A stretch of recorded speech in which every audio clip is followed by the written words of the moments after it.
मागे आपल्याला गोष्ट सांगितली ना, त्या आरे कॉलनी बघायला गेलो होतो. तिथं म्हशींची फार व्यवस्था होती. एक कोणीतरी साम्यवादी होता, तो म्हणला काय आपला देश आहे, म्हशींची इतकी व्यवस्था आहे आणि तिथे झोपडपट्टीमध्ये माणसं कशी राहत आहेत वगैरे वगैरे पुष्कळ व्याख्यान दिले त्याने. मी त्यांना विचारलं, मग का हो, समजा परमेश्वर, तुम्ही विश्वास नसेल पण समजा परमेश्वर प्रसन्न झाला आणि तुम्हाला त्याने विचारलं की झोपडपट्टीतला मनुष्य तोच का आरे कॉलनीतली म्हैस होतोस, तर काय पत्करा? कोण पत्करतो? तुमचं झोपडपट्टीतला मनुष्य सुद्धा चालेल, पण आरे कॉलनीतली म्हैस नको, आरे कॉलनीतली म्हैस नको. त्या कुत्र्याची लाड माणसे मुलाचे करीतच नाहीत, इतकी त्या कुत्र्याची लाड करतात म्हणे. हा काय प्रकार आहे? पण असं असलं तरी सुद्धा मला असं कुत्र होऊ दे असं कोणी म्हणतो का?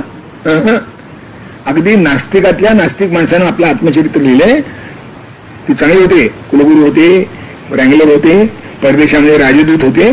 ते आपलं चरित्र लिहिलं आणि त्या चरित्र शेवट उपसंहारात ते म्हणतात की हेच जीवन पुन्हा मिळणार असेल तर भोगायची माझी तयारी. बिघडलं काय न भोगायला? इतके सगळ्या मानसन्मानाच्या गोष्टी मिळाल्या, न मिळायला लागलं. पण तुम्ही ह्या गोष्टी केल्या त्याच्याकरता हे व्हावं लागेल कुठलं तर मग? तेव्हा आपण जे करतो त्याच्याविषयी उबग यावा म्हणून शंकराचार्य सांगतात की खाता पिता मजा करता हे माणसाचं आयुष्य आहे का? खायला हरकत नाही, आनंद व्हायला हरकत नाही, पण तेवढेच मर्यादा आहे का? म्हणून शंकरात म्हणतात की खादते मोदते नित्यम शूनक शिवकर खरा, ते सुद्धा खातात पिताना आनंदात खातात. तेवढेच तुम्ही करणार असाल तर तेषाम येशान तू का वेदा, त्यांच्या नंतर काय राहिलं? तेषाम येशान विशेषक का वृत्ती. आता मार्काने शब्द वापरता, तुम्ही यांची अॅनाटॉमी कशी नाहीये. शरीर कसं नाही, शरीर कुत्र्याचं नाहीये, शरीर माणसाचंच आहे. शरीर डुकराचं नाहीये, माणसाचंच आहे. शरीर गाढवाचं नाही, माणसाचंच आहे. कान लांब नाहीत, शेपूट नाही, भुंकत नाही, दाताला सोळे नाहीत, गाडीत लोळत नाही, हे सगळं आहे. पण वृत्ती येशांत तैसा, वृत्ती मात्र त्याची आहे. यांची वृत्ती मात्र ही या वर्गात मोडावी अशी आहे. ही खरी गाढवं नाहीत पण वृत्ती गाढवायची, ही खरी कुत्री नाहीत पण वृत्ती कुत्र्याची, ही खरी डुकरं नाहीत पण वृत्ती डुकरायची आहे. मला खरंच सांगा, दारू पितो किंवा ती त्याच्यापेक्षा भयंकर आणि कुठेही जवळत असतो, दुखून जवळत असत तशीच जवळत असतो ना. कोणीतरी जवळच्यानं पाहायचं, मग त्याच्यावर कृपा करायची, मग त्याला उचलून गाडीत घालायचा, मग घरी कसा तरी पुस्तक करायचं. आता काय याच्यात त्याच्यात ईशांतेशो विशेष का वृत्ती येशांत समा, त्याच्यासारखीच वृत्ती याची, त्याची लाज नाही त्याला. तेव्हा आपल्याला जेवढे शक्य असेल, ज्या क्षणी जितकं जमत असेल तेवढे या मार्गाने गेलं पाहिजे, असा आपण प्रयत्न केला पाहिजे. पुंडलिक वरदा हरी विठ्ठल सद्गुरु ज्ञानेश्वर तुकाराम महाराज की जय. जय जय रघुवीर समर्थ. उद्या होते आपले प्रकरण संपूर्ण. लक्ष्मीश विष्णू मधुकैट भारी मां पाहि नित्यं भवभीतिभंग. श्री कृष्ण गोविंद हरे मुरारे, श्री कृष्ण गोविंद हरे मुरारे. हे नाथ नारायण पांडुरंग, लक्ष्मीश विष्णू मधुकैट भारे मां पाहि नित्यं भवभीतिभंग. श्री कृष्ण गोविंद हरे मुरारे, श्री कृष्ण गोविंद हरे मुरारे. हे नाथ नारायण पांडुरंग, हे नाथ नारायण पांडुरंग. लक्ष्मीश विष्णू मधुकैट भारे मां पाहि नित्यं भवभीतिभंग. मां पाहि नित्यं भवभीतिभंग. श्री कृष्ण गोविंद हरे मुरारे, श्री कृष्ण गोविंद हरे मुरारे. हे नाथ नारायण पांडुरंग, लक्ष्मीश विष्णू मधुकैट भारे मां पाहि नित्यं भवभीतिभंग मां पाहि नित्यं भवभीतिभंग कुंडलीक वरदा हरिविठ्ठल सद्गुरु ज्ञानेश्वर तुकाराम महाराज की जय. जय जय रघुवीर समर्थ. श्रुतिस्मृति पुराणानामालयं करुणालयं नमामि भगवत्पादं शंकरं लोकशंकरं.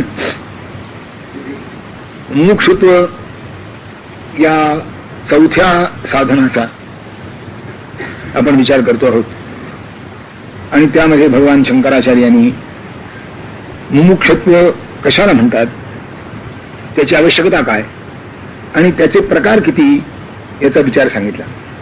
आणि हे मुमुक्षत्व ज्याच्या अंतःकरणात मुळीच नाही, म्हणजे तो अतिमंद जो आहे ना तो सुद्धा निदान मोक्षाला मान्यता तरी देतो, त्याच्याकरता खटपट करणार नाही ती गोष्ट राहील, पण मोक्ष म्हणून काही आहे आणि तो चांगला आहे.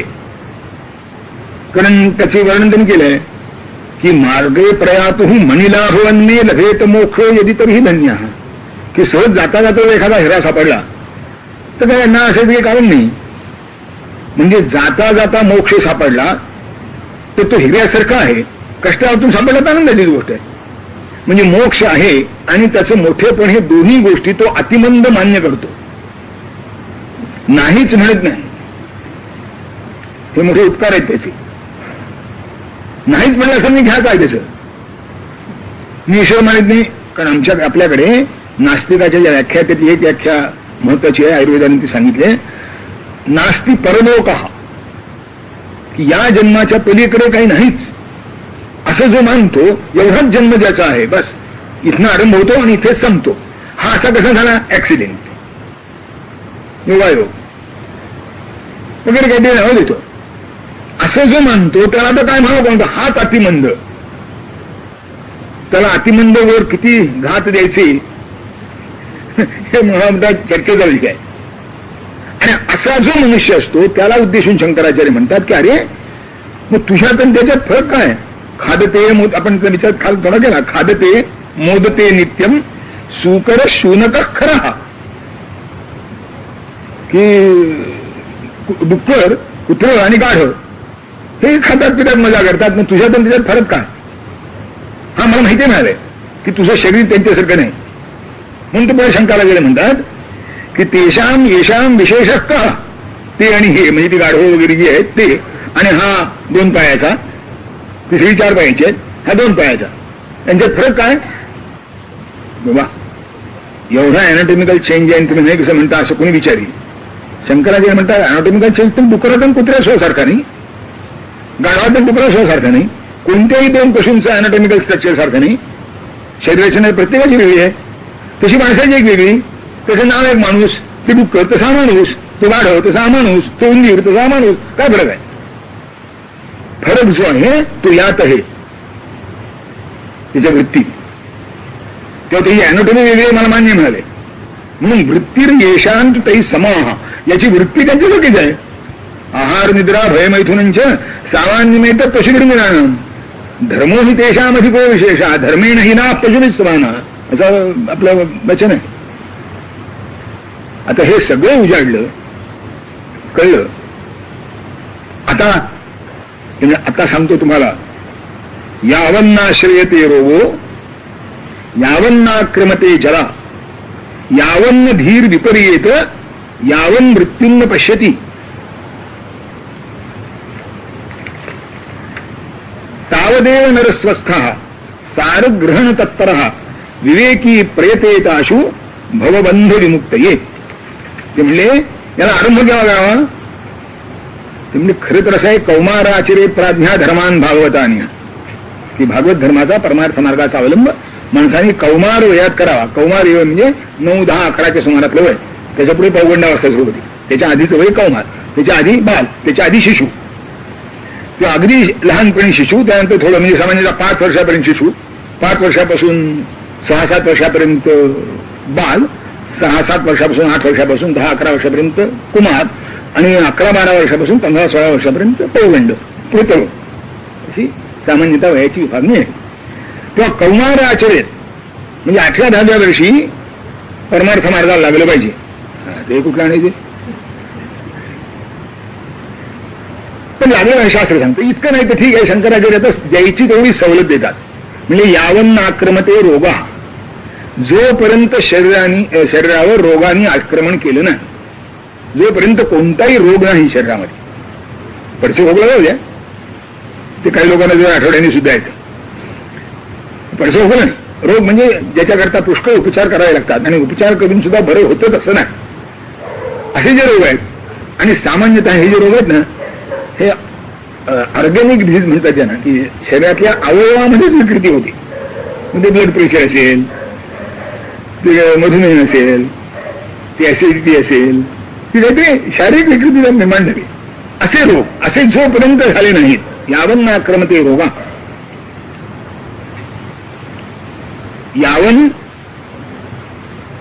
नाक्रमते जरा, यावन नाश्रयते रोग, जोपर्यंत रोग आश्रयाला येत नाही आणि म्हातारपणाचं चढाई होत नाही. म्हातारपणाची कृतांत कटकामल ध्वज जरा दिसो लागली, पुरस्सर गदासवे झगडता तनू भागली, असं जोपर्यंत झाले नाही, ती म्हातारपणचे ते असं आणतात सामान्यतः. आता सगळेच बदलले की कानावरचे केस आधी पिकायला लागतात.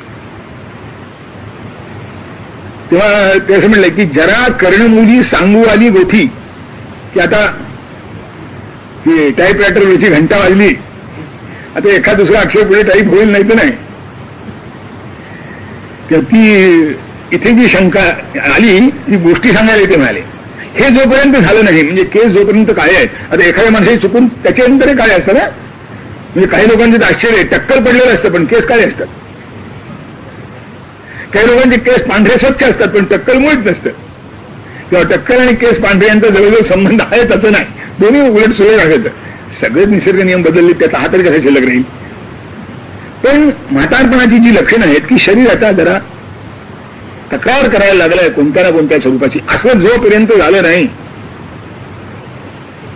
यावन्न धीर विपर्येती, हे अजून ठीक आहे. काय बाबा आठवत नाही असं नाही झालेलं.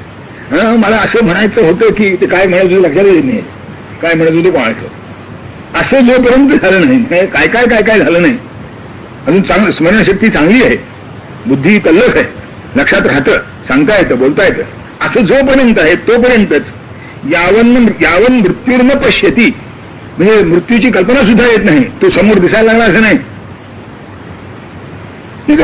आता किती काय तसं तर तेव्हाच सांगता येत नाही म्हणा. ज्ञानेश्वर महाराजांनी शब्द अगदी सच्ची शब्दात सांगितलंय की माशी पाखू पाखडे तवहे सरे. आमच्या वयात असं निश्चित सांगता येत नाही, आपण नेहमी व्यवहारात सरासरीने बोलतो.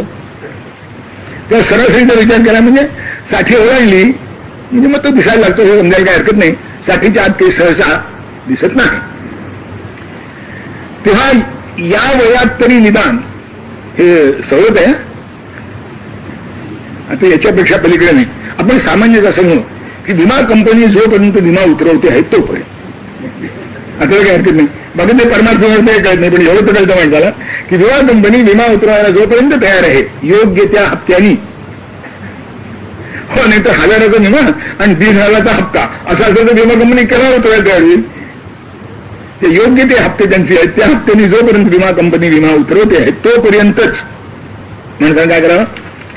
म्हणजे तावदेव नर स्वस्थ म्हणजे आरोग्य संपन्न. त्याच वेळी काय आहे, आरोग्य हा शब्द सुद्धा निगेटिव्ह आहे, स्वस्थ हा शब्द पॉझिटिव्ह आहे. रोगाचा अभाव म्हणजे आरोग्य. इथे रोगाचा अभाव नाही, कारण रोगाचा अभाव फार चांगलं लक्षण नाही. स्वस्थ जसं असायला हवं तसे शरीर आहे.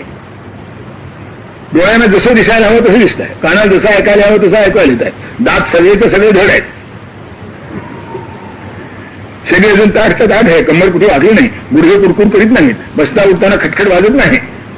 असं जोपर्यंत या स्वस्थ माहित की शरीराचे ते व्यापार हे ज्या पद्धतीने जसे व्हायला हवेत तसे जोपर्यंत होत आहेत, यावत सारक आणखीन एक सारक ग्रहण तत्परा, मर्म लक्षात येत आहे. बुद्धीचा तल्लखपणा म्हणजे नुसत्या स्मरणशक्तीवर नाही, जे सांगितलं आहे त्यातलं जे मर्म आहे ते मर्म याच्या ऐकता क्षणी लक्षात येत आहे, म्हणजे बुद्धी तल्लख आहे. प्रज्ञा चांगली आहे, स्मृती दृढ आहे, धृती उत्कृष्ट आहे, तरच ते लक्षात येतं. नाही तर 10 वेळा सांगितलं, काय तुम्ही काल काय सांगितलं, अरे कालभर बोललो ना, पुन्हा काल काय सांगितलं, हा काय आपण सांगितलं प्रकार आहे. कारण ते सारग्रहण तत्परता बुद्धीला राहत नाही, ती तर कुठेतरी गुंतलेली असते. ते जोपर्यंत सारग्रहण तत्पर आहे अशा माणसानं विवेक करून विवेकी प्रयतेताशु नव भवबंध विमुक्त ये. हा भवबंध जो आहे हा कसा महत्वाचा आहे की मी आपल्याला सांगितलं की त्याला भवबंध का म्हणावं. काल म्हणजे बिडीचं उदाहरण देऊन त्याचा पुष्कळ विचार केला की ही अपरिहार्य गोष्ट आहे, तुम्ही मला नाही तर म्हणूया, त्यांनी त्रास होतो यात काही शंका नाही. त्या पुनर्जन्माचं पुस्तक वाचतो तुम्ही, तर ते पुनर्जन्माची अनेक उदाहरण आहेत, ती एका साहेबाने दिलेली आहेत ना मुळात, पुष्कळ उदाहरण आहेत. त्यातले 2-3 गोष्टी लक्षात घेण्यासाठी त्यातलं एकाला विचारलं की पुन्हा तुला जन्मावा का, तुमचं नको वाटेन सुकलं तर बरं, असं एकाने उत्तर दिलं. एकाला विचारलं की पुनर्जन्म तुला आठवतो चांगला आहे का, तुमचं नाही हो, तू बोजा इतका ते स्मरणाचा डोक्यावर होतो असा गोंधळ उडतो की आत्ताचं हे ते मागचं असं, मागताचंही मागचं असं. मी आपल्याला मागे तर सांगितलं असेल, आपल्याला आणखी मोठी सांगितलं असेल की आपल्याला पूर्वजन्म आणि पुनर्जन्माचं स्मरण नाही, हे भगवंताची आपल्यावरची मोठी कृपा आहे. एका जन्मातला बोजा सांभाळता सांभाळता जीव हैराण होतो, हे जन्मजन्माचे बोजे आठवले तर काय होईल ते मेंदूचं. तेच त्या ज्याला पुनर्जन्म आठवते त्यातल्या एकाने उत्तर दिलंय की हे फार ताण येतो, हा ओझं वाटतं. तिसऱ्याने उत्तर दिलंय, तो म्हणतो की वैभव पुष्कळ भोगलं, आता पुन्हा नको, आता द्यायचंच झालं तर ईश्वराने मनशांती द्यावी.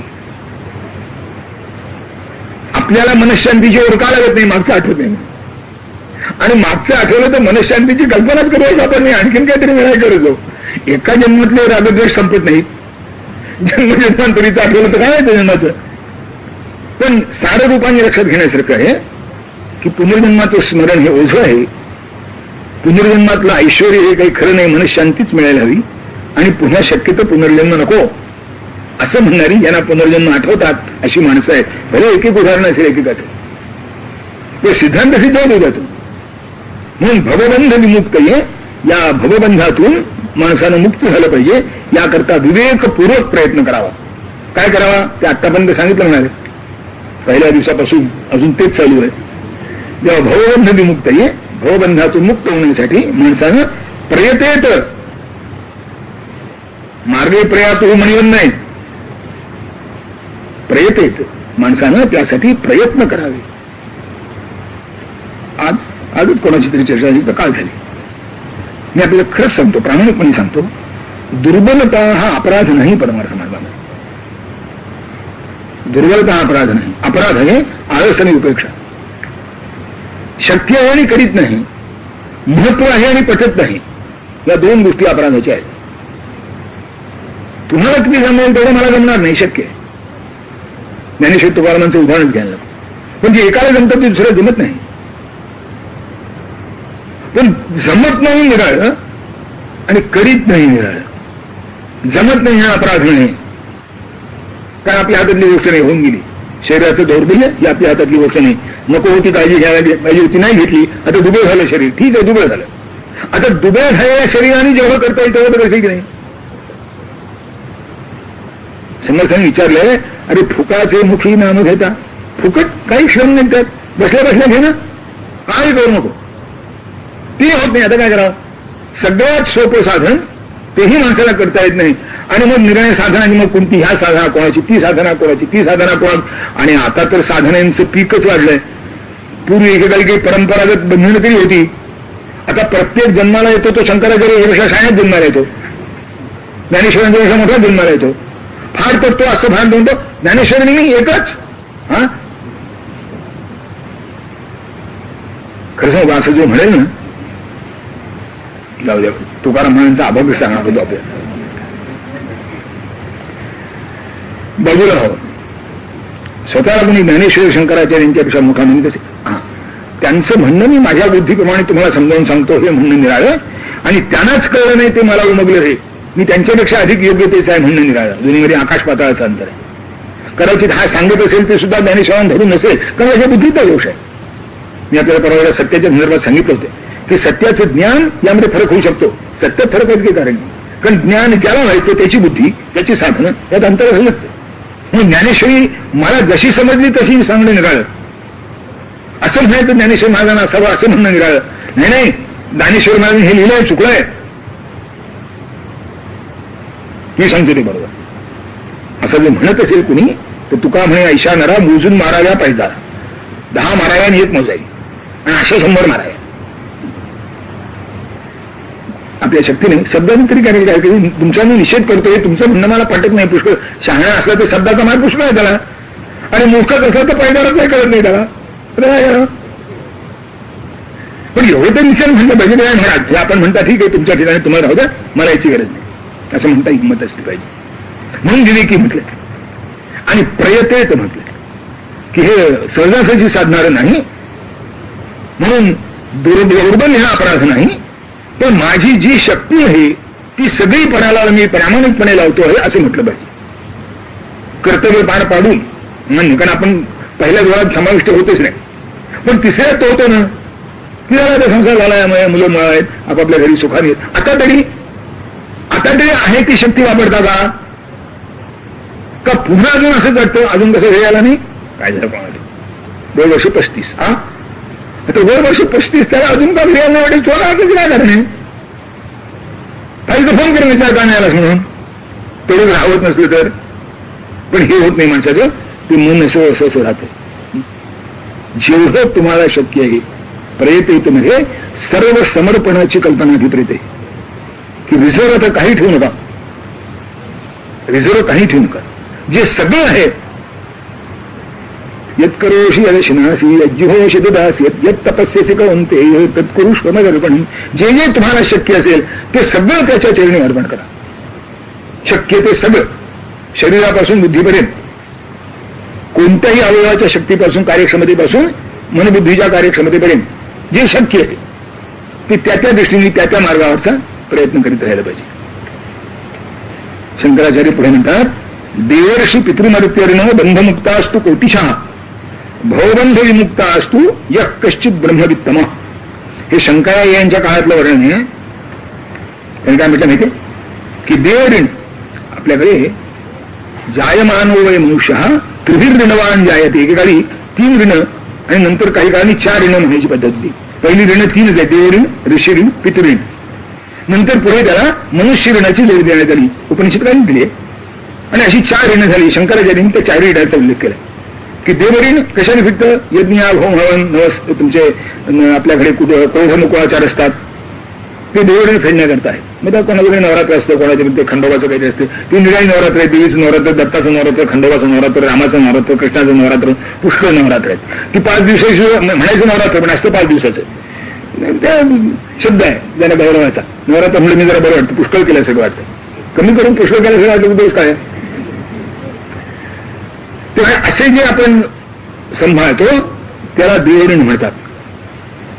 घरामध्ये अनेक प्रकारची आपत्ती येतात, अनेक प्रकारची संकट येतात, अनेक प्रकारचे दोष निर्माण होतात, अनेक प्रकारची दुःख उत्पन्न होतात.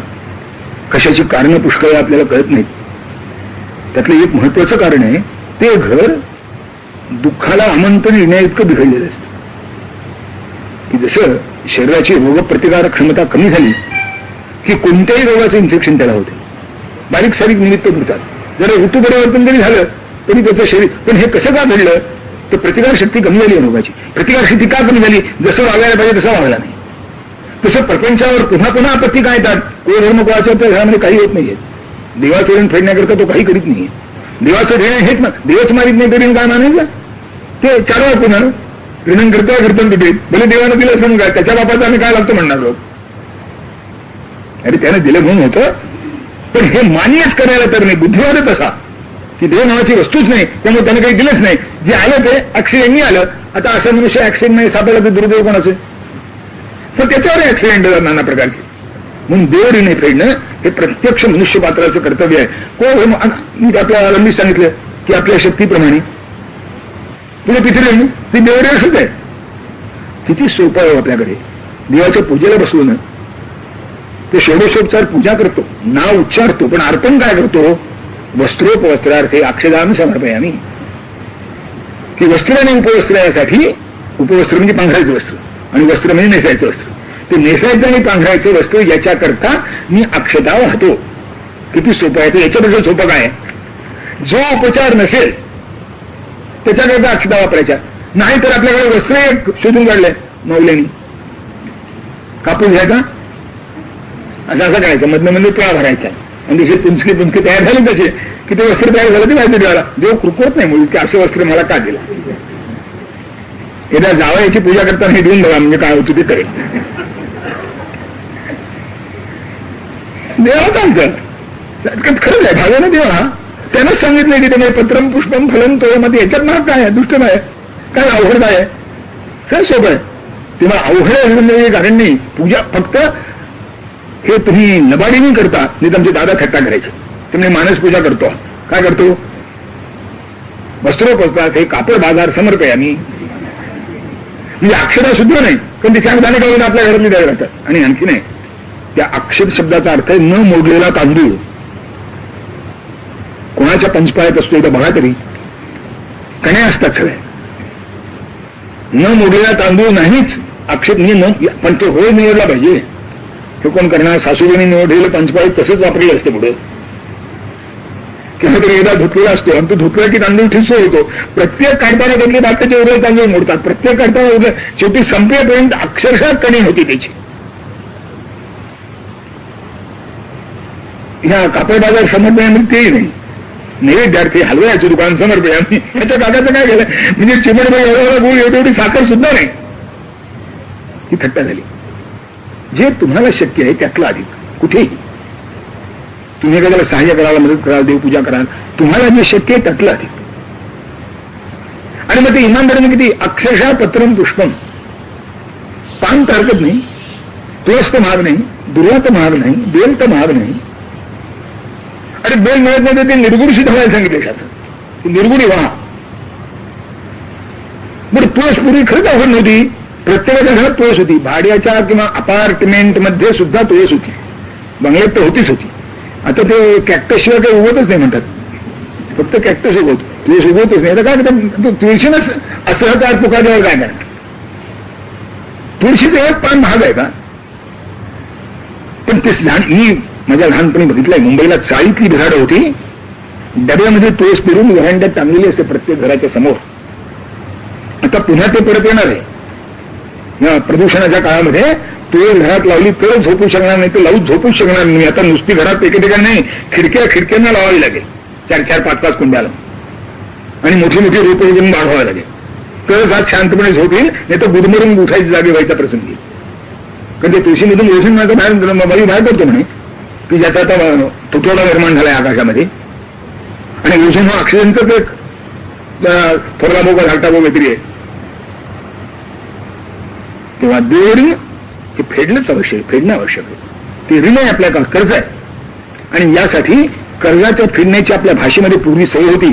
हे मी असं केलं तर कुठे फेडू असं म्हणत असत. आज ती भाषा गेली आहे. आज बुडवणं हेच कर्जाचं स्वरूप आहे. आणि त्या सरकारी असलं म्हणजे बघायलाच नको. एकेकाळी कर्ज जर फेडलं नाही तर ते जन्मजन्म घेऊन फेडावं लागतं. असे आपल्याकडे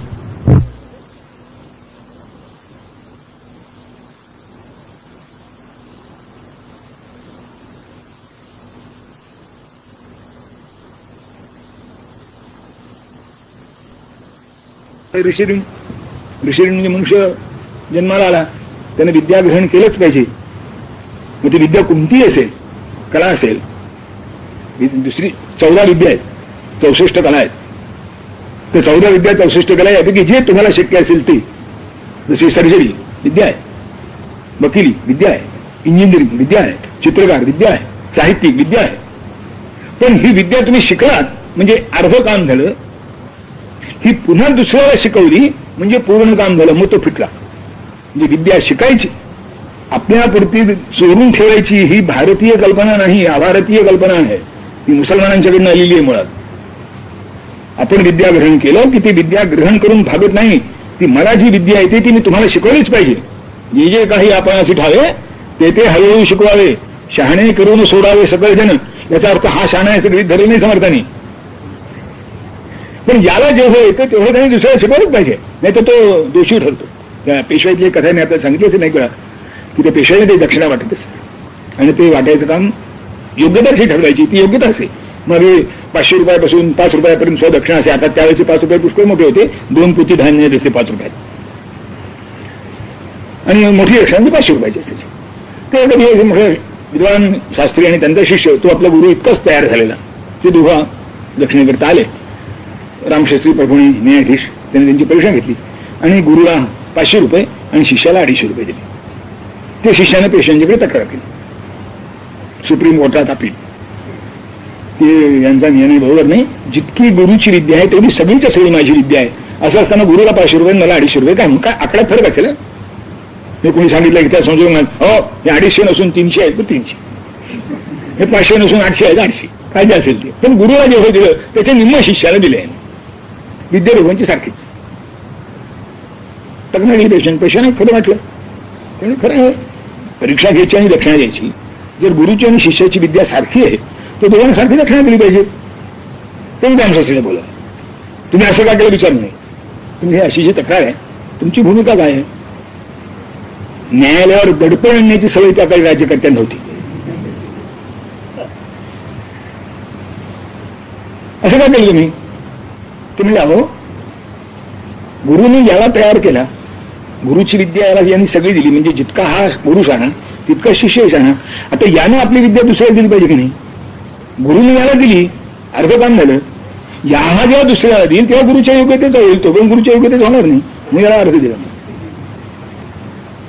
ऋण कसं फिटतं त्याकरता मी सांगतो की ऋषी ऋण म्हणजे विद्या तुम्ही संपादन करायची, आणि ती तुम्ही संपादन केलेली विद्या जर आपल्या कौशल्याने, बुद्धिमत्तेने, परिश्रमाने वाढवली असेल तर त्याच्या सकट पुन्हा शिष्याला द्यायची. एकाच नव्हे, अनेक. कारण सगळे शिष्य सारख्या योग्यतेची निघतात तसा भरवा नाही. वितरिती गुरु प्राज्ञे विद्याम यथैव तथा जले दतु खलु तो ज्ञाने शक्तीं करोत्युपहन्ति वा भवतीच पुनर्भूयान भेद फलम प्रतिदद यथा प्रभवती शुचिर ब्रह्मोद्ग्राहे मणिर्नमुदांचयः.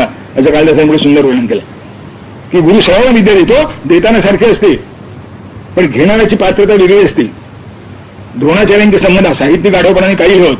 द्रोणाचार्यांनी विद्या देताना कोणाला मागे पुढे केलेलं नाही, सगळ्यांना सारखं शिकवलंय. आता शिकले एखादा अर्जुन सर्व निघाला त्याला काय करावं. असंच होतं. द्रोणाचार्यांनी विद्या फक्त त्या ब्रह्मास्त्राच्या प्रकरणात वाद निर्माण झालाय. कर्णाने मागितलं आणि कर्णाला दिलं नाही. आता हे दीडशाने हे म्हणतात तो सूतपुत्र असल्यामुळे दिलं नाही, तो क्षत्रिय असताना दिलं असतं. महामूर्ख आहेत. अर्जुनाला दिलं. युधिष्ठिर कोण होता, दुर्योधन कोण होता, दुःशासन कोण होता, भीम कोण होता, सगळे क्षत्रियच होते ना. त्यानं कोणाला दिलं, कोणाला दिलं नाही. आणि योग्यता नाही अर्जुनाची फक्त आहे, अर्थात कर्णाचे नाही. म्हणजे सूत्रपुत्र म्हणून कर्णाला नाकारला नाही, योग्यता नाही म्हणून कर्णाला नाकारला. आणि तो दुष्ट असा आहे, तो म्हणतोस की तू माझ्या अर्जुनाजवळ स्पर्धा आहे, तुम्हाला माहिती आहे गुरुजी, तेव्हा मला द्या. तेव्हा दौरात्मनच्या करणस्य असं भगवत महाभारताने की कवनाची जी दुआत. मला खरंच सांगा, पिस्तुलाचं लायसन्स तुम्ही मागायला गेलात आणि मला शेजाऱ्याचा खून करायचा म्हणून पिस्तूल द्या म्हणाल तर काय होईल. पिस्तुलाचं लायसन्स कोणी देत नाही, ब्रह्मास्त्र कोण देणार. पण ही आता साहित्यिकांना नाही, कारण त्यांनी ती घ्यायची नाही असं ठरवलेलं आहे. मी सांगतो यासाठी की गुरु विद्या देताना कधी आवडनिवड करीत नसे. विद्या सगळ्यांना समान देत असे, योग्यतेप्रमाणे ती प्रगत होई. म्हणून एकालाच देतो म्हणून चालत नसे. अनेकांना द्यायचा प्रयत्न केला तर कोणा ठेव, एखादा त्यातनं जन्माला येईल, आपल्या विद्येचं चीज करील. आणि असा विद्या निर्माण झाला की गुरु त्याच्याकडनं दक्षिणा मागत नसे. शिष्यासून गुरुचं भांडण होत असे असं वर्णन नाही. कसलं भांडण. गुरु म्हणतो दक्षिणा नको आणि शिष्य म्हणतो असं कसं, तुम्ही मला युद्धविद्या शिकवून दक्षिणा घेतली पाहिजे. ते म्हणजे अरे तू माझी विद्या ग्रहण केलीस, हीच मला दक्षिणा पुरेशी आहे. माझ्याजवळ जेवढं होतं तेवढं तू घेतलंस, यातच मी कृतार्थ झालो असे गुरु. तर हे झालं म्हणजे ऋषीऋण फिटलं. पितृऋण का फिटतं, संतती उत्पन्न केली म्हणजे पितृऋण फिटतं. आणि पितरांची जी श्राद्धादी कर्म असतील ती केली म्हणजे पितृऋण फिटतं. आता म्हणतो आम्हाला सवड नाही, कुठल्याही संस्थेला देणगी देतो, मी त्यांना नेहमी विचारतो इन्कम टॅक्स न भरता मुख्यमंत्र्याच्या निधीला पैसे दिले तर चालतात का. जर इन्कम टॅक्स म्हणूनच भरावा लागतो, आता जास्त असलं तर मग मुख्यमंत्र्याच्या निधीला दे, आवड असली तर. नाही तर इन्कम टॅक्स म्हणूनच भरला पाहिजे. जर श्राद्ध म्हणूनच केलं पाहिजे. कोणत्याही संस्थेला पैसे दिले नाही चालायचं. तुला ऐकत नाही वे, शास्त्राने किती सवलत दिली आहे. एक ब्राह्मण बोलवा, 4 ब्राह्मण असतात, 2 निदान 1 नाही, गाईला गोग्रास झाला नाही, दक्षिणेकडे तोंड करा आणि बोंब मारा, बस. आता आणखीन सवलत किती पाहिजे तुम्हाला? पण ऐकत नाही, वेळ नाही तर खरंच ऐकत नाही, खरंच वेळ नाही. अरे याच्या रजा सगळ्या बायकोच्या त्याने तिथेच जातात, त्या बापाच्या स्थळाला रजा आणायची कुठून? आणि मग स्वतःची सिकनोट पाठवून आपल्याला मदत करतो. आता मला सवड नाही म्हणायला सवड काय आहे? करायचं नसतं एवढंच त्यातलं खरं आहे. त्या पितृने हे जे श्राद्धादी, आणि श्राद्धादी कर्म असतात किती हो, आई बाप आणि ते भाद्रपद वद्यात येणाऱ्या एक सगळ्या पितरांना उद्देशून संपलं. अगदी आणखीन काही जबाबदारी असली तर सख्खा भाऊ, मुलगा अशी काही असली तरी याच्या 4-5 दिवस वर्षासाठी. अरे कॅज्युअल दिवस 7 दिवसाची असते, शेवटी ऑर्डर 1 महिन्याची आहे. पुन्हा आजारीपणाची रजा मिळते, बरं सर्टिफिकेट डॉक्टर मॅडवर असतात, त्याला अडचण काय? असं का नाही होत? पण ती आच नाही, आच नाही. आणि जे खरे लोक होते ना, यांना ही आच इतकी आपल्याला माहितीये. वासुदेव बळवंत जे क्रांतिकारक झाले, आईला भेटायला सवड दिली नाही म्हणून झाले. कारण जी आईला भेटायला सवड मिळाली असती तर इतक्या लवकर क्रांतिकारी झाले नसते. त्या दिवशी त्यापासून त्यांनी क्रांती करायला सुरुवात केली. म्हणजे हे आईवरचं प्रेम आहे, स्वार्थ नाही, की आईवर इतकं प्रेम आहे की ठीक आहे या सरकारशी झुंज भेटू नाही, जे आईला भेटू देत नाही ते सरकार काय कामाचं, अशी चीड आहे त्यांच्या अंतर्गत. पितृऋण एक माणसावरचं ऋण आहे, देवऋण, ऋषीऋण, पितृऋण आणि मनुष्य ऋण. ज्या समाजामध्ये आपण जन्माला आलो त्या समाजाचं मी संपत्तीमान झालो खरं आहे, मी ऐश्वर्य संपन्न झालो खरं आहे, पण माझ्याभोवती समाज नसता मी एकटाच असतो, बाहेर जंगलात जाऊन आणि ऐश्वर्य संपन्न होता का? तुम्ही जेव्हा धंदा करता तेव्हा त्याचं कोणत्या ना कोणत्या तरी स्वरूपाचं गिऱ्हाईक तुमच्या भोवती असतं. म्हणून करताना मग डॉक्टर असेल, पेशंट असेल, वकील असेल, अशील असेल, इंजिनियर असेल, कुणीतरी लोक असतील, एखादा मेकॅनिक असेल, त्याची यंत्रसामुग्री असेल, काय जे असेल ते. जेव्हा समाजातले अनेक लोक तुम्हाला सहाय्यक भूत होतात आणि ते जितक्या जास्त प्रमाणात होतील तितक्या जास्त प्रमाणात तुमचं ऐश्वर्य वाढत असतं. एकच पेशंट आला आणि डॉक्टर श्रीमंत झाला सगळी होता, एकच असेल आणि वकील श्रीमंत झाला सगळी होता, एकच गिऱ्हाईक आला आणि दुकानदार श्रीमंत झाला सगळी होता. शेकडो माणसं, आणि त्याकरता तर शेकडो माणसांना आकृष्ट करण्याकरता नाना तऱ्हेचे उद्योग करतात, त्याला जाहिरात म्हणतात. ती कधी प्रत्यक्ष असते कधी अप्रत्यक्ष असते, पण हजारो माणसांचं सहाय्य घेता तेव्हा वैभव संपन्न होता ना. आता हे ऋण मानून काही परत करणार की नाही, का सगळे चेंज करून तुम्हीच संपवणार? जो असं करतो त्याला वेदापासून शिया घातले. मोघमंदम विंदते अप्रचेता सत्यम ब्रवीमि बधवित्स तस्य नार्यमणम पुष्यति नो सखायम केवलाभो भवती केवलादी. की एकटा खाणारा पाप खातो असं म्हटलं. जो एकटा खातो तो पाप खातो, खातो म्हणजे भोगतो. मी भोगतो त्यातलं काही ना काहीतरी अंश जे गरजू आहेत त्यांना मिळाला पाहिजे ही जाणीव ठेवून जो भोगतो, आणि प्रत्यक्ष नुसती जाणीव ठेवून नाही, कृती करून. आणि गीता तर त्याच्या पुढे जाऊन सांगते, त्यांना देऊन उरलं तर खा, उरलं तरी दे निदान, असं मी म्हणतो. पण गीता म्हणते यज्ञ शिष्टासन संतो भुज्यंते भुंजते मुच्यते सर्व कैमिषयी भुंजते ते प्रथम पापा ये पचन्ते आत्मकारणात. की यज्ञ करून म्हणजे द्यायचं ते देऊन झाल्यानंतर जे उरेल ते भोगा. असं न करता न देता जो भोगतो तो चोर आहे. सस्तेन हा दंडमर्हती, त्याला शिक्षा केली पाहिजे. स्तेन नसा तो चोर आहे. आता हेच चोर आहेत की त्या भ्रष्टाचार्यांना काय म्हणावं कोणा, हेच चोर आहेत जे आपल्यापुरतंच पाहतात, त्याला मनुष्य म्हणतात. जे आपल्यापुरतं पाहू नको, आपल्याकडे तो आपण वैश्वर्य करतो हे करीत होतो, तर तो काकडीला टाकायची पद्धत होती. आता थोडासा भात घ्यायचा, तर हवन थोडं करायचं करायचं आणि सगळं मिळून 10 मिनिटाचा कमी जास्ती, मोठा गेला तर, छोटा गेला तर 3 मिनिटात सुद्धा होतो.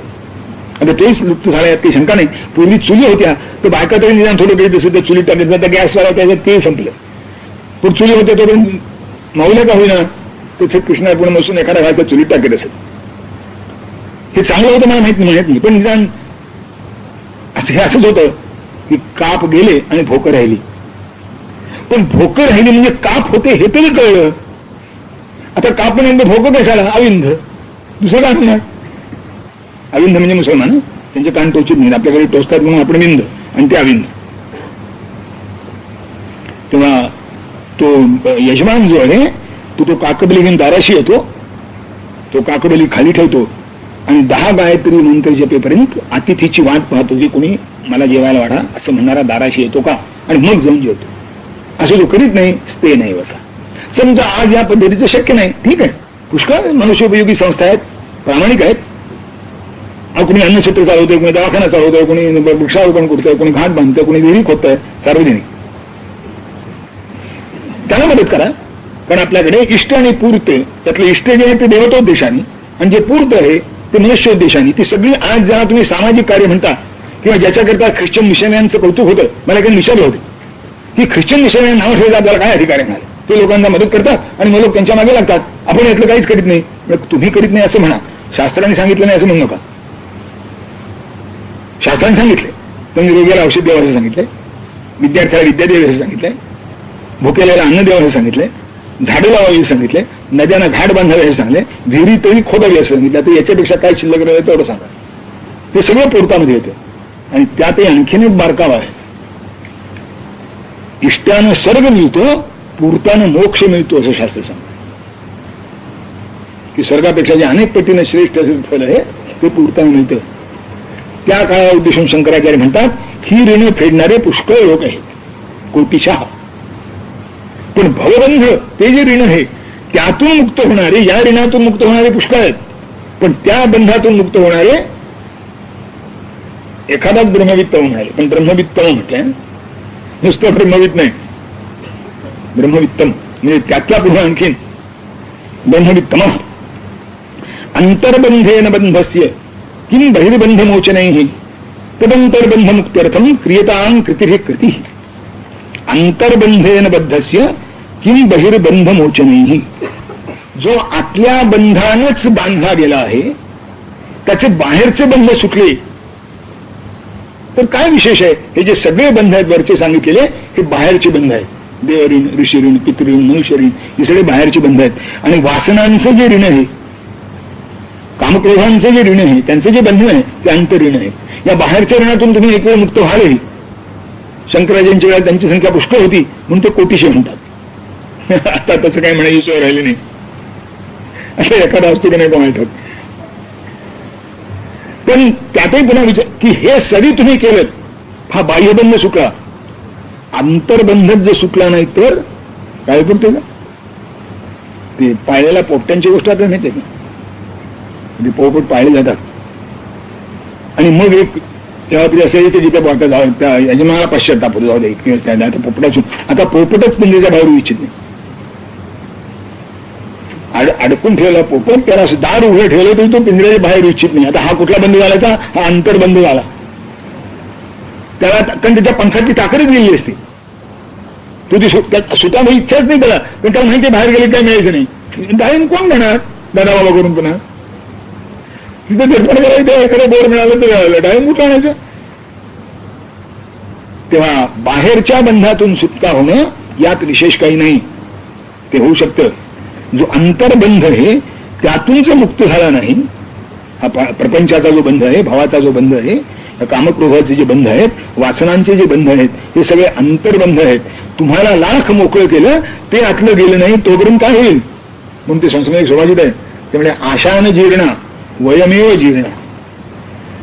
आशा म्हातारी झालीच नाही म्हणले, आम्ही म्हातारे झालो. आणि आशा कृष्ण काय तरुण आहे ते, ती मात्र रोजच्या रोज तरुण होते. आशा जी आहे ती रोजच्या रोज तरुण होते, तहान जी आहे ती रोजच्या रोज तरुण होते. आम्ही मात्र आमचे अवयव मात्र म्हातारे झाले. पचायची ताकद संपली, खाण्याची इच्छा नाही.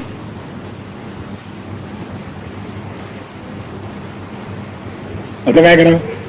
किंवा बाहेरची बंधनं मुक्त झाली, अंतर्बंध जर मुक्त झाला नाही तर काही उपयोग नाही त्याचा.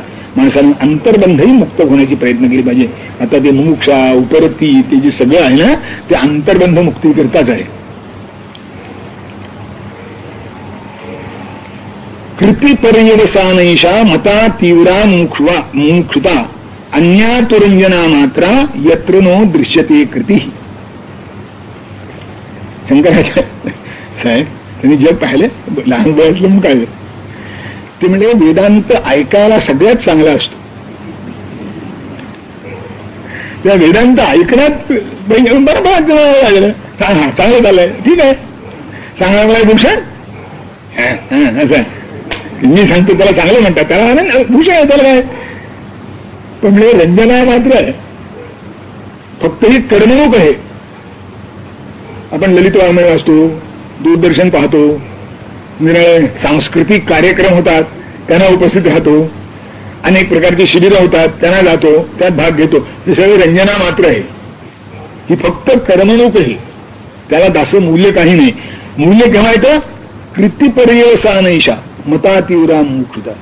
की कृतीत परिणत झाली का, जे समजलं त्याप्रमाणे वाटचाल सुरू झाली का, प्रयत्न सुरू झाले का. हा किती हा मत मी आपल्या आवाज सांगितलं की एकदम कसं येईल. परत कुणीतरी मांडी घेऊन बसता येत म्हणून चर्चा झाली ती. मग ठीक आहे, 2 सेकंद बसा, 3 सेकंद बसा, 10 सेकंद बसा, 1 मिनिट बसा. आठवड्यानं 2 सेकंद, 10 सेकंद, 15 सेकंद वाढवा, आठवड्यानं 1 मिनिट वाढवा, आणि ते वाढतं. ही क्रमाक्रमाने अर्थात त्यालाही मर्यादा आहे. हे 24 तास नाही बसता येणार, पण 1.5 तास 2 तास बसता येईल, आणि ध्यानाच्या अभ्यासाला तेवढं पुरेसं आहे. पण ज्याला मुळीच येत नाही, अर्थात वय वर्ष 40-45च्या आसपास असलं तर 70 महिन्या माणसानं काही करू नये, चक्क आराम खुर्चीत बसवून देवाचं नाव आहे. त्या आसन दिसून काय आत नाही. भाडं मोठं सोबत काहीतरी बसतं जायचं, आणि पुन्हा मला विचार तुम्ही बघा सांगितलं त्याप्रमाणे बसतो, आमचा गुरुवा असा झाला. ते मध्ये सांगितलेलंच आहे, यावन नाक्रमते रोग यावन नाक्रमते जरा तावदेव. पण अशक्य नाही. सामान्यतः चांगली प्रकृती असलेल्या माणसाला कोणत्याही वयात अशक्य नाही. फक्त त्या दिशेनं थोडा प्रयत्न करीत राहिला पाहिजे. पद्मासन घालता येईल, मांडी घालता येईल, मांडी घालून बसता येईल, पण हे प्रयत्न काय होतं याच्यात. माणसं 4 दिवस प्रयत्न करतात, मग 1 दिवस विसरतं, आणि 1 दिवस विसरलं की पुन्हा 8 दिवस आठवण होत नाही. आता पहिले 4 दिवस गेले वाया. ते सातत्य टिकलं पाहिजे. योगसूत्र त्याच्याकरता स्वच्छ शब्दात आहे, कोणतीही साधना योगापुरतीच नाही, दीर्घकाळ नैरंतर्य सत्कारा सेवितो दृढभूमी. की दीर्घकाळ केली पाहिजे, निरंतर केली पाहिजे, आणि प्रेमादारानं केली पाहिजे. टाकून टाकल्यासारखं उपयोग होता कामा नये. ही कृतीपरिवर्तन, की जे तुम्ही ऐकाल, जे तुम्ही कराल, जे तुम्ही वाचाल, जे तुम्हाला पटेल, जे तुम्हाला मानवेल, जे तुम्हाला भावेल, जे योग्य आहे असं तुम्हाला वाटेल, त्या दृष्टीनं कृती किती करता हे महत्वाचं आहे. रोकडा व्यवहार आहे, उदाहरण नाही. किती करता बोला, किती करणं शक्य आहे त्यातलं किती करणं करता बोला. काय सांगू तुम्हाला, माणसं अशी लबाड असतात. त्यांना काही सांगायला गेलं, तुमचं कुठं आमचं कुठं असं पहिला प्रश्न विचार. तुम्ही कुठे आम्ही कुठे, पहिला प्रश्न हा. अरे हो बाबा, मी बृहस्पतीचा होता. तू त्यातलं तुला दिवसाकाठी किती वेळ केलंस ते सांग ना. अर्धा तास, 2 तास, 3 तास म्हण ना, की मी तासभर केलं तरी काही झालं नाही. ते कोणी गणित सांगत नाही.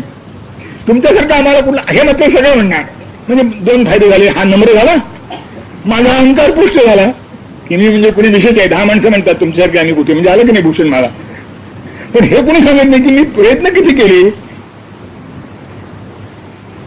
म्हणून शंकराचार्यांना रंजना मात्रा ती फक्त करमणूक आहे, नुसती करमणूक आहे, दुसरं काही नाही. वेळ बरा गेला. वेळ ते तुम्ही मी सांगितलं ते मागे रेल्वेत मी चाललो होतो, आणि काहीतरी विक्रेता येत होता, जे टोपली होतं, माझ्या काही लक्षात नाही. तो फास्टिंग असं काहीतरी करतो. मला कळलं म्हणजे फास्टिंग काय म्हणतोय. ती शेजारी तज्ञ होते, वरच्यावर प्रवास केला. काय म्हणतोय म्हणजे 5 टाईम म्हणतोय. तो म्हणजे 5 टाईम म्हणजे तरी काय, म्हणजे तुम्ही एवढा वेळ घालणार गाडीत, तर काहीतरी करमणूक पाहिजे की नाही. म्हणून भाजलेले शेंगादाणे फुटाणे आहेत म्हणजे त्याच्याजवळ. ते शेंगादाणे फुटाणे घ्या आणि खा, म्हणजे माकडाची आठवण. आपण वेदांत ऐकतो तो असा 5 टाईम सारखा ऐकतो. वेळ बरा घ्या. प्रत्यक्ष कृती काही नाही. म्हणून शंकराचार्य म्हणतात रंजना मात्र. जोपर्यंत कृती उत्पन्न होत नाही, आणि ते प्रयत्न येतो म्हणून वर सांगितले त्यांनी प्रयत्न, आणि या बाबतीत समर्थ अतिशय दक्ष आहेत. ते म्हणतात यत्नाचा लोकभाग घ्यायचा, यत्ने विण दरिद्रता. प्रयत्न जो करतो त्याचं भाग्य उजाडते. जो प्रयत्न करीत नाही तो दरिद्री. आत्ता नसेल तो उद्या होईल. दरिद्र प्रयत्न वाचून दारिद्र्य यायचंच, त्यात काही शंका नाही. अरे टिकवण्याकरता प्रयत्न करावा होतो, मिळवण्याकरता प्रयत्न करावा होतो, टिकवण्याकरता प्रयत्न करतो, खर्चाला योग्य रीतीने खर्चावा म्हणून प्रयत्न करावा होतो. हे जे व्यवहाराच्या बाबतीत आहे ते सगळीकडे आहे. तुमचे प्रयत्न कमी पडता कामा नयेत. दैवावर अवलंबून होणाऱ्या महाभारतांचं अगदी गाडीव शिवी घातली. प्रयत्नाचं महत्व पटावं म्हणून मी आपल्याला सांगतोय. आपल्या भारतीय संस्कृतीला दैववादी संस्कृती, दैववादी म्हणून संस्कृती, हे स्वतःला खोटे बुद्धिवादी जे म्हणतात ना, ते म्हणतात की तुमची संस्कृती दैवावर आधारली. कारण ते दैवांचे तर पंचम सांगितले, पण आधी 4 सांगितले त्याची वाट काय? अधिष्ठानता करता करणांचे प्रतिबिंब विघ्नाचे प्रत्यक्ष चेष्टा, मग दैवांचे पंचम. ते अधिष्ठान करता करण आणि चेष्टा इतक्या सगळ्या गोष्टी सांगितल्या आहेत या तर माणसाच्या हातातल्या. हा दैव नाकारत आहे आमची संस्कृती, कारण शाणी आहे ती, आहे ती वस्तू नाकारण करू राहणार. म्हणून महाभारताने एक फार मार्मिक श्लोक लिहिला आहे. ते म्हणतात दैवम पुरुषकारोही श्रुता वन्योन्य संश्रयात. दैव आणि पुरुष प्रयत्न हे एकमेकावर अवलंबून असतात.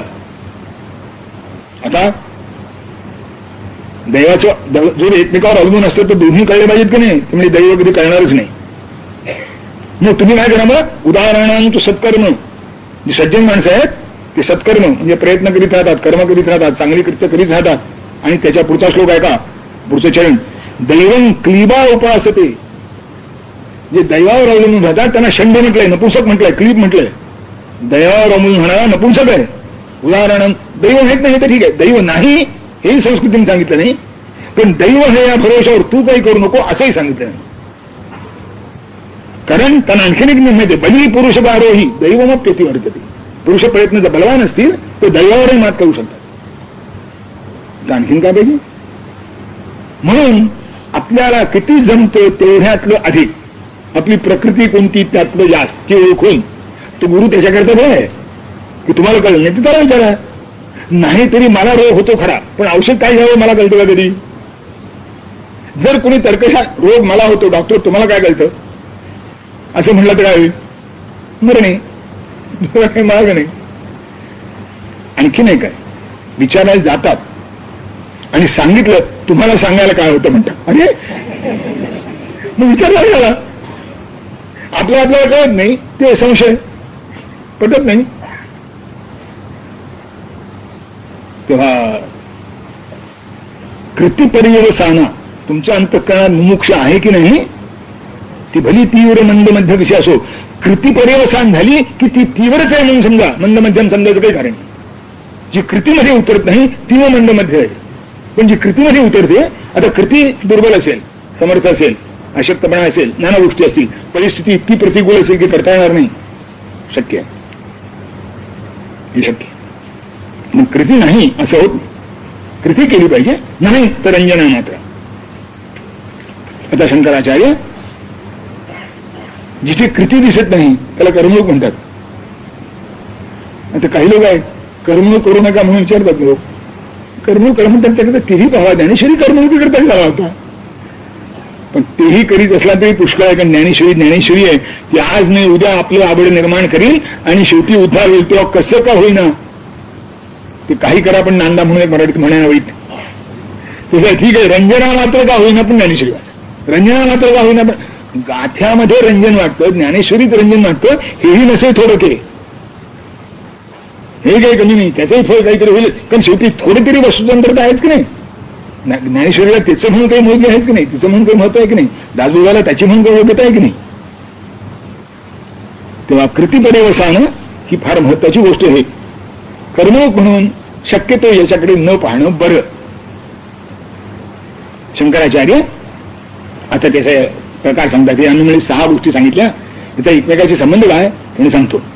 शिरोविवेक प्रत्यंतम वैराग्यम वपुरुच्यते क्षमादेश शरंगानी मोक्षेच्छा प्राण इष्यते. त्यामुळे मनुष्य कसा असतो, डोकं, धड, हातपाय, म्हणजे मनुष्याचं शरीर सामान्यतः पूर्ण झालं. त्यामुळे यातलं डोकं कोणतं, तो विवेक जो आहे ना तो यातलं डोकं आहे. या साधनारूप शरीराचं, हे जे साधनारूप शरीर आहे, साधनारूप शरीर त्याचं विवेक हे डोकं आहे. वैराग्य काय आहे, ते म्हणजे धड, बपू, हा जो भाग आहे याला धड म्हणतात. तुम्ही वैराग्य हे याचं शरीर धड आहे, शिर विवेक आहे, वैराग्य धड आहे. आणि मोक्षाची जी इच्छा आहे तो याचा प्राण आहे. कारण तो जर नसला तर सगळं व्यर्थ आहे. डोक्याला डोकेपणा नाही, शरीराला शरीर नाही, हाताला हातपायपणा नाही. आत प्राण आहे तर डोकं आहे, शरीर आहे, धड आहे, हात आहेत, पाय आहेत, डोळे आहेत, कान आहेत. आत प्राणच नसला तर तसं यातून आपल्या ध्येयात जर काही नसेल मग तो ध्येयात थोडा वेगवेगळा असेल. शंकराचार्यांनी ज्ञान मी आपल्या सुरुवातीला सांगितलं की ज्ञानमार्गातलं हे प्रकरण आहे. कोणाला तरी शंका अशी येणं शक्य आहे, बाकीच्या मार्गात ज्याचा काही संबंध आहे की नाही, ही अशी वॉटर टाईट कंपार्टमेंट्स नाही. यातले सगळे सगळीकडे कमी अधिक प्रमाणात उपयोगी पडतात. स्वरूप निरनिराळं आहे, प्राधान्य वेगवेगळं राहतं. जसं आपण असं म्हणू की आर्ट्सला एखाद्या विद्यार्थ्याला जायचंय, गणित नाही घेतलं तरी चालतं. मेडिसिनला एखाद्या विद्यार्थ्याला जायचंय, सायन्स घेतलंच पाहिजे.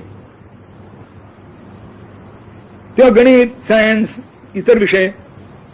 पण काहीसा मॅट्रिकला सगळे विषय असतात की नाही, मॅट्रिकला सगळे विषय असतात. आता पुढच्या ह्याच्यामध्ये एका दुसरा कमी कमी होतो, तो अगदी शेवटी तोच विषय राहतो. काय पीएचडीला तर एकच विषय असतो बाकीचा, असं पुढे पुढे कमी होत जातं. पण आरंभी तर सगळेच असतात. पण त्याचा असं आहे, इमारत जेवढी उंच तेवढ्या त्याचा पाया रुंद आणि खोल लागतो. खाली इतकं मोठं असलं तर वरती असं होत जातं. तसं बाकीच्या सगळ्या मार्गांचं आहे, खाली त्याला ते आहे आणि ते सगळीकडे सामान्यतः सामान्यसारखं आहे.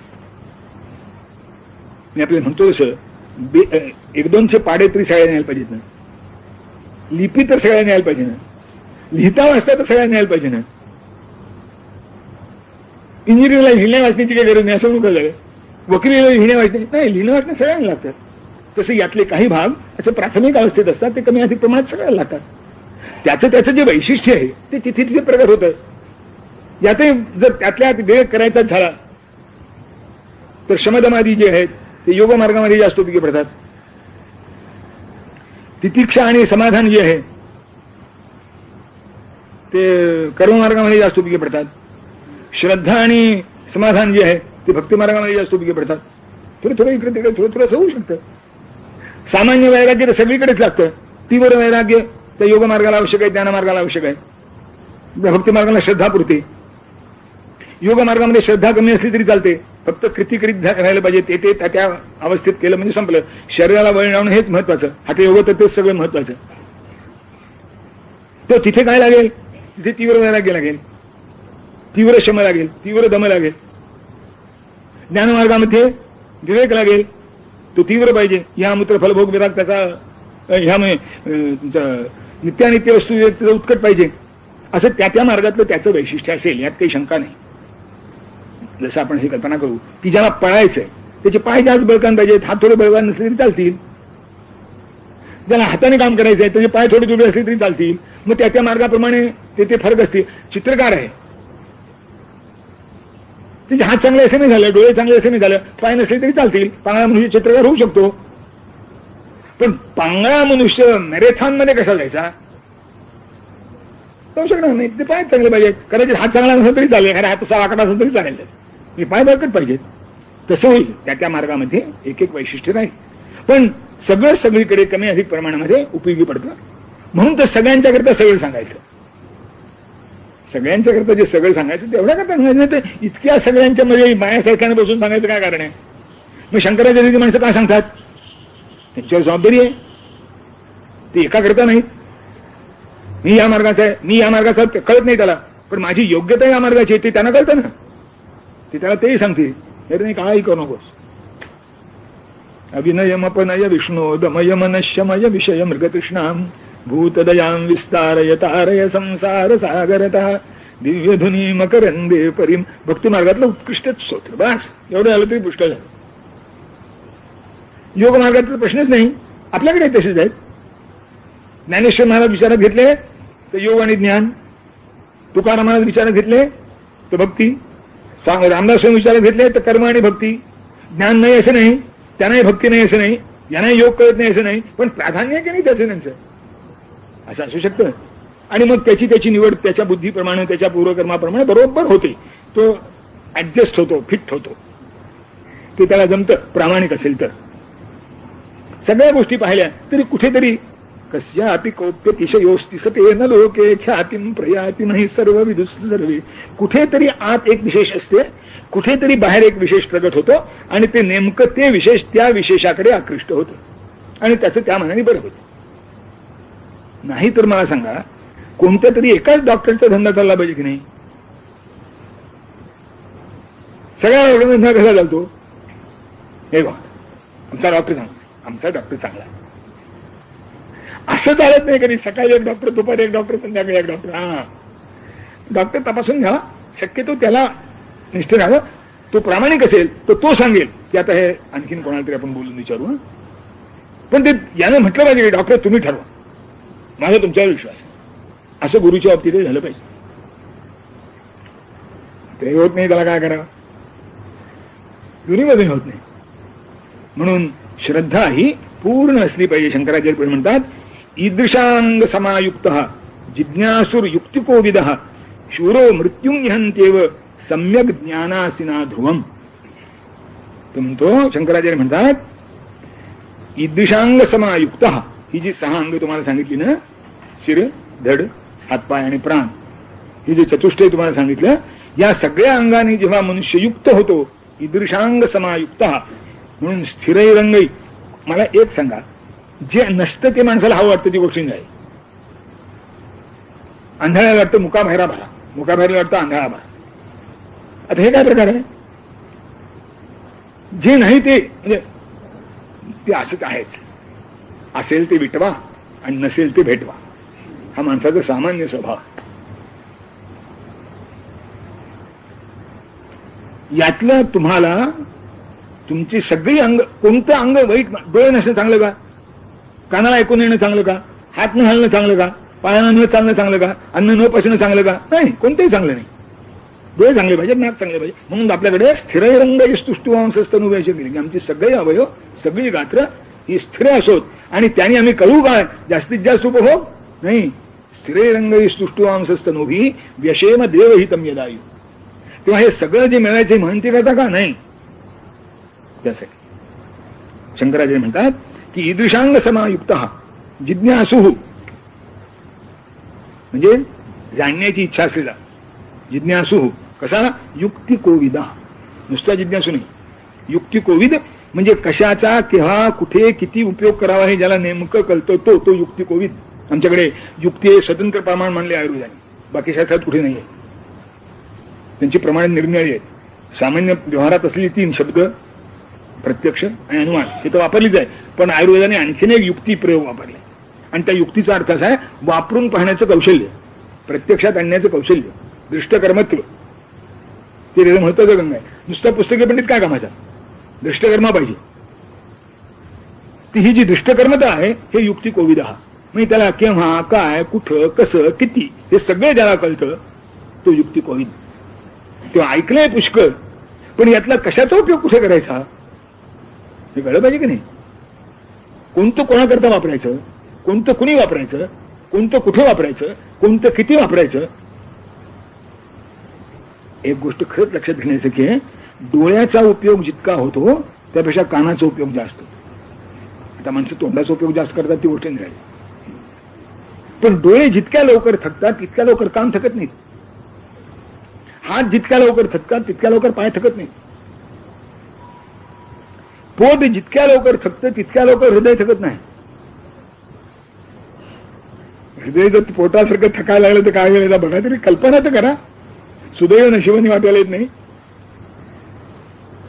किंवा युक्ती कोविद म्हणजे तुम्ही ऐकलं हे इतकं सगळं.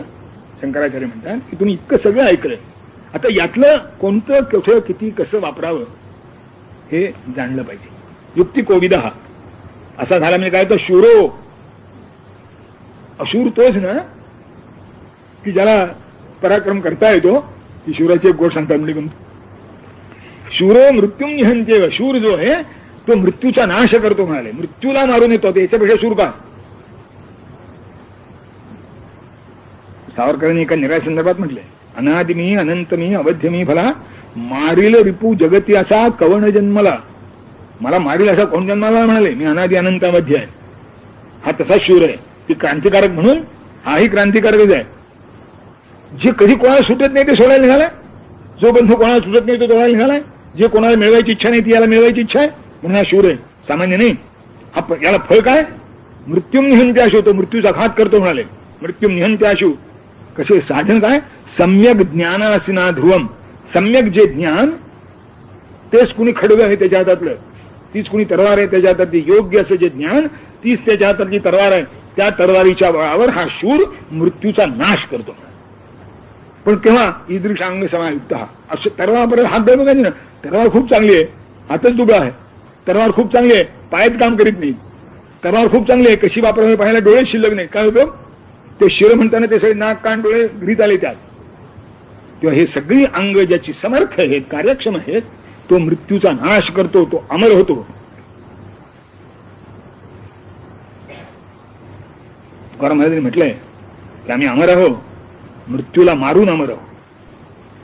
आपल्याकडे म्हटलंय की मृत्यूवर मा अमृतंगमय, मृत्यूपासून आम्हाला अमृतत्वाकडे नाही. हे अमृतत्व कसं मिळायचं, ज्ञानासिना ध्रुवम, मृत्यू ज्ञानरूपी खडगाने जेव्हा मृत्यूचा नाश होतो तेव्हा अमृतत्व मिळतं. शंकराचार्यांनी साधना रूपाने जे प्रकरण सांगितलं आहे त्यातलं विनोबानी जे फार चांगलं संकलन आहे, जे निवडक संकलन केलं आहे, त्या 100 श्लोकाचा आपण यथाशक्ती विचार केला आहे. धन्यवाद.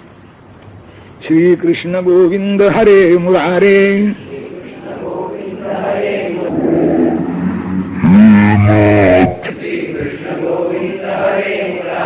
हे नाथ नारायण पांडुरंग, लक्ष्मीश विष्णू मधुकैटभारे, मां पाहि नित्यं भवभीतिभंग. श्री कृष्ण गोविंद हरे मुरारे. हे नाथ नारायण पांडुरंग, लक्ष्मीश विष्णू मधुकैटभारे, मां पाहि नित्यं भवभीतिभंग. कुंडलीकवरदा हरि विठ्ठल सद्गुरु ज्ञानेश्वर तुकाराम महाराज की जय. जय जय रघुवीर समर्थ. ब्रह्मानन्दं परमसुखदं केवलं ज्ञानमूर्तिं द्वन्द्वातीतं गगनसदृशं तत्त्वमस्यादिलक्ष्यम् एकं नित्यं विमलमचलं सर्वधी साक्षिभूतं भावातीतं त्रिगुणरहितं सद्गुरुं तं नमामि. जयाची सद्गुरु शरण मनवाणी काया, जयाची सद्गुरु शरण मनवाणी काया. अपार करुणानिधी गंगा कृपाभिलाषिया, जेथ प्रचितीचे बोलणे भावोत्कट सहजतया. आदरे वंदिते सद्गुरो वरदानंदराया. आज 14 दिवस आपण हा विषय ऐकला.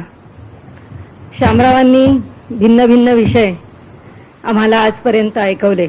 यक्षप्रश्न, हिंदू धर्म समजून घ्या, एवढंच नाही तर लिखाणाच्या रूपाने पूर्वरंग तरंग आणि तरंगिणीच्या रूपाने त्यांनी सर्व आख्यानांचे पूर्वरंग अतिशय उत्तम तऱ्हेने आमच्यासमोर पुस्तक रूपाने ठेवण्याकरता जी आटोकाट मेहनत केली. तसंच सहज बोलता बोलता हा आजचा विषय येईल, सर्व वेदांत सिद्धांत सार संग्रहामधला साधन मार्गामध्ये उपयुक्त ठरणारा. आणि आता अगदी आजच्या प्रवचनाला सुरुवात होण्याच्या अगदी थोडा वेळ आधी श्री शामरावांनी आप्पांशी चर्चा केली आणि म्हणाले, जो आत्ता विषय पुन्हा थोडासा मांडला गेला की जो ज्ञानमार्गाकरता उपयुक्त विषय आहे त्याचा जर बारकावानी जर विचार करायचा तर ज्ञानमार्गाला जे जास्त जवळचं आहे ते इतर मार्गाशी कसं जोडलं जातं, त्याचा काय संबंध. त्याबरोबर शामराव म्हणाले की आप्पांनी मला जे स्पष्टीकरण त्याचं दिलं आणि पुन्हा त्या विषयाची उकल त्या ठिकाणी झाली. आज इतके 10-15 दिवस हा विषय ऐकताना आणि पूजनीय आप्पांच्या सहवासामध्ये असताना या 2 गोष्टींचा विचार करताना एक गोष्ट लक्षात आली की आपण काल परवापासून ऐकतो आहोत, बोलतो आहोत आणि त्यामध्ये असं म्हटलं की तीव्र संवेग, मृदू, मध्य आणि अतिमृदू असे संवेगाचे 4 प्रकार बघितले. त्यात आज त्याच्यावरचं स्पष्टीकरण बघताना आपल्या लक्षात आलं की जो अतिमृदू संवेगाचा आहे त्याच्या ठिकाणी तर फारसं काही जोडलं जाण्याची शक्यता, अंतःकरणामध्ये काही भाव उत्कटता असते असं नाही. ज्या प्रांतामध्ये ह्या विषयाचा आपण विचार करतो आहोत तो भक्तीचा प्रांत आहे, जिथे अलोट श्रद्धेचा विचार आहे, जिथे असीम निष्ठेचा विचार आहे, जिथे उत्कट भावनेचा विचार आहे, तिथे ह्या मार्गामध्ये आम्ही हा विषय 14 दिवस ऐकल्यानंतर आम्ही त्यातनं काय घ्यावं, कसं घ्यावं, कोणत्या दिशेने घ्यावं याचा विचार करताना एवढंच वाटलं की आम्ही सुद्धा अगदी अतिमृदू संवेगी असू कदाचित, पण त्यातही नारदांनी भक्तिसूत्रात म्हटल्याप्रमाणे ज्या भिन्न भिन्न आसक्ती नारदांनी वर्णन केलेले आहेत त्याच्यामध्ये आम्हाला सामान्य पातळीवर तरी का होईना दर्शनासक्ती, श्रवणासक्ती आणि स्पर्शनासक्ती निश्चित आहे. इतक्या लांब लांबून सर्वजण श्रवणा करता येतात. श्रवणाची आसक्ती निश्चित आहे, दर्शनाची आसक्ती निश्चित आहे. कॅसेट्स ऐकूनही पुष्कळ विषय समजतात. आज तर पुष्कळ विषयांची उपलब्धी आम्हाला पुस्तक रूपाने कॅसेटद्वारा आम्हाला सर्व प्राप्त आहे. तरी सुद्धा दर्शन आसक्ती ही अंतःकरणात राहते आणि पायावर डोकं ठेवावं सत्पुरुषांच्या सद्गुरूंच्या अशी ही इच्छा अंतःकरणामध्ये असते. नसेल कोणता त्या भक्तीच्या प्रांतावरती आम्हा सर्वसामान्य श्रवण करणाऱ्या श्रोतांचा अधिकार म्हणताच येणार नाही. त्या मार्गावर आमचं कुठे पाऊल आहे असंही म्हणता येणार नाही. पण तरी एवढं म्हणता येईल की साधू सत्पुरुषाच्या दर्शनाकरता आणि सद्गुरूंच्या ठिकाणी दर्शनाची, श्रवणाची आणि किमान त्यांच्या चरणाच्या स्पर्शाची ओढ एवढं तरी आमच्या अंतःकरणामध्ये प्रामाणिकपणाने आहे. बोलता बोलता परवा आप्पांशी आप्पा मला म्हणाले की आम्ही म्हटलं आता इतके दिवस आपण बरोबर राहिलो आणि मग नंतर आता आम्हाला अगदी काय ऐकलं, कसं ऐकलं, काय बोललो, काय वाचलं हे सगळं. म्हणाले हे सगळं ठीक आहे, तुम्ही सगळे जे गुंतता पुन्हा ह्या आसक्तीचंच एक दुसरं स्वरूप त्यांनी सांगितलं. म्हणाले ही तुमची दुसरी आसक्तीच आहे की इथे राहिलं पाहिजे, इथे बरोबर असलं पाहिजे, रोज बरोबर जेवलं पाहिजे, त्यांच्या आवडीचं त्यांना खाऊ घातलं पाहिजे. हे काय प्रकरण आहे? म्हणाले खरी आसक्ती म्हणजे परमविरहासक्ती हीच खरी आहे. आणि त्या दिवशीपासून माझ्या मनात मी एक विचार केला. म्हटलं खरंच आहे, आम्हाला भक्तीच्या मार्गावरती जी अत्यंत श्रेष्ठ अशी परमविरहासक्ती तिचं वर्णन केलेलं आहे ती परमविरहासक्ती आमच्या पातळीवर आम्हाला साधन रूपाने सुद्धा आणता येते की ज्यावेळी आमच्याजवळ शब्द आणि स्मरण आहे त्यावेळी त्या परमविरहासक्तीत सुद्धा त्या शब्दाचं स्मरण आमच्या अंतःकरणात जितक्या उत्कटतेने आम्हाला बाळगता येईल. अगदी आम्हाला असं वाटतं की तो गोपींचा अधिकार आहे, तो त्यांचा मार्ग आहे, ती सिद्धांची अवस्था आहे, ती सुद्धा केवळ गोपिकांची आहे म्हणावा इतका त्यांचा अधिकार आहे. पण आम्ही साधन मार्गाने सुद्धा जर त्याचा विचार केला तर प्रतिक्षणी त्या परमविरहासक्तीचा विचार जर खोलवर जाऊन केला तर ह्या 14 दिवसांच्या प्रवचनाचं जे काही मनामध्ये पुन्हा पुन्हा तरंग उठतात त्यामध्ये मला असं वाटलं की आप्पांनी पुन्हा पुन्हा सांगितलंय की जे शब्द आहेत काय संबंध 14 दिवसांच्या प्रवचनामध्ये आम्हाला सर्व तीर्थक्षेत्रांची भेट झाली. तीर्थक्षेत्रांचं महात्म्य काय आहे आम्हाला वाक्यावरती प्रचितीला आलं. व्रतवैकल्यांचा विचार केला तर त्यामध्ये असं वाटतं जी व्रतं आचरली जातात ती वैकल्य दूर करण्याकरता आचरली जातात. काय वेगळं व्रत करण्याचं तरी कारण आहे?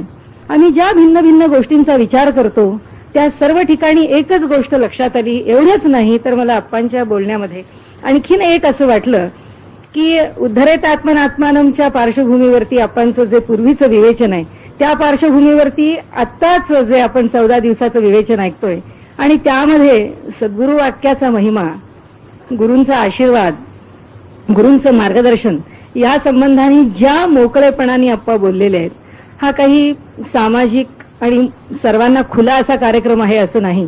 त्यातही तो बंदिस्त एका विशिष्ट पद्धतीचा आहे. त्याच्यामध्ये आक्षेप, आरोप, प्रत्यारोप, भिन्न भिन्न मतं, उलटसुलट मतं असा कोणताही विषय नाही. इथे अगदी खुलं त्या मार्गावरचं मोकळं विवेचन आहे. त्या मोकळ्या विवेचनामध्ये आप्पांनी ज्या पद्धतीने सांगितलंय अगदी आजपर्यंत गुरु महात्म्य, गुरुवचन एवढंच नाही तर प्रत्यक्ष अनुमान आणि शास्त्र किंवा गुरुप्रमाण या संबंधाने सुद्धा जी मोकळी चर्चा केली. आता पुन्हा 6व्या अध्यायातलं उद्धरेत आत्मनात्मानं वाचताना एक वेगळी भूमिका अंतःकरणामध्ये राहील आणि 6व्या अध्यायातला तो श्लोक वाचला जाईल. त्यामुळे एक अंतःकरणामध्ये साधन मार्गावरचा समन्वयाचा विचार जो सर्व बाजूनी या 14 दिवसांच्या मध्ये आपल्याला ऐकायला मिळाला त्यामध्ये शामरावांचा जो भाग आहे तो फार मोठा आहे. आणि त्यामुळे आमच्या श्रीमती शालिनीताई साठे 2 दिवसापासून म्हणतायत की आपण शामरावांना जेव्हा आपला समारोपाचा कार्यक्रम असेल तेव्हा आपण सगळ्यांना सांगू की हे सगळं जे आपल्याला ऐकायला मिळालं आतापर्यंत वेगळे किती विषय आम्ही ऐकले. आम्हाला तर संघाच्या प्रार्थनेच्या संबंधाने सुद्धा एवढा काही विचार आहे याची कल्पनाही नव्हती.